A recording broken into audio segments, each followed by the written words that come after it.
We got a fun little project, and I'm going to quickly go through it. Basically, what you see here is the interior of a house. As you come into the foyer, there's this cool-looking barrel that goes underneath the stairs. So what the architect tried to do here is, because the landing above this ceiling here is pretty low, he put a barrel in here. And what you're seeing here is, this is what we call a lunette vault. What is a lunette? We call it an igloo, but the technical term is lunette. Basically, it's two barrels that intersect at different heights. See the peak of this barrel versus the peak of this? It's a little bit lower.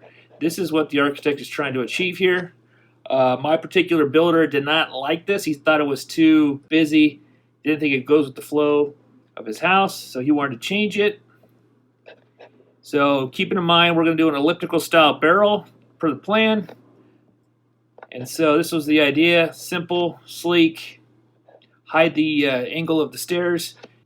But we had an issue. So running a barrel through here, the barrel spring point where it hits here would be too low into the openings and would not be good. So what we decided to do was something pretty neat. I have to give credit to the builder for thinking it's outside the box. In our conversation, went a little something like this. Whatever you guys do, it works. All I want is a taste. When the deed is done, we part ways. A full groin vault? Half. A full groin vault. I'm in half. A full barrel vault. Half. A barrel or a groin? Half. A groin vault? A barrel vault? Oh. Ha ha ha! Let's get it on! Let's do it! Roll the video!